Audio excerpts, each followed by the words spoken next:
Thank you so much. Hey, welcome everybody. Let's talk about scaling DevOps to SAFe 4.0. Let's just say that you determined to scale your Agile and you know something about the scaled Agile framework. So you bought a ticket for a release train. You even planned a program increment, identified the dependencies, and then you let your teams loose. This is all the goodness provided by the Scaled Agile framework, but now, how are you going to keep that release train on the tracks?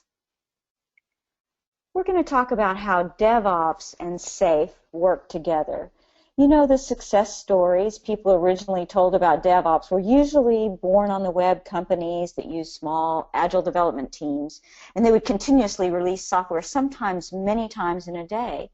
Well, we know that this MO is not possible for large enterprises that are producing even mission-critical solutions or are highly regulated.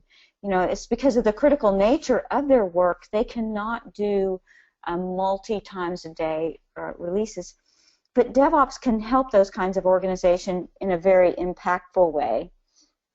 These days, we have a lot of attention on DevOps for the enterprise. For example, Gene Kim and his DevOps Enterprise conferences.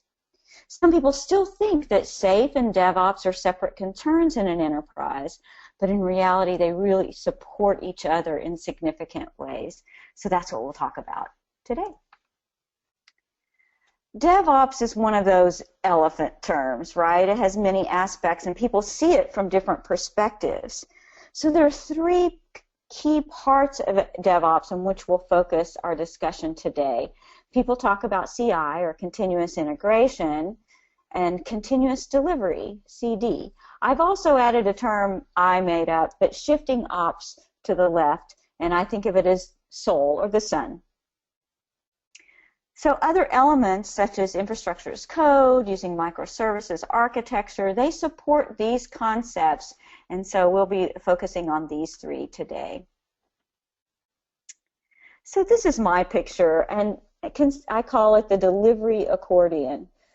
Consider this as a simplification of this idea that an approved business requirement is captured as features for development, often allocated out to different teams or different program increments.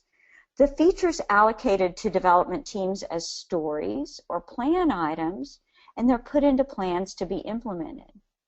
Those plan items are then implemented as changes to code elements, and code elements are built into deployable components that finally make their way into applications, and so those deployed components are surfaced to the users through applications so that the capability in the application provides the requested feature or business requirement.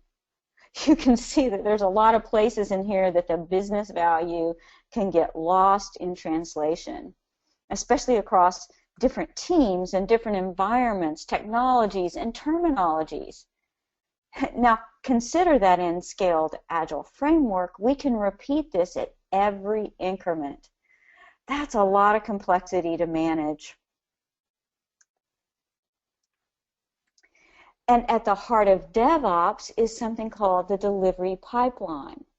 This is the way that we get the code that was created by developers into the progression of environments used for testing and integration, eventually into production. We use this pipeline to ensure the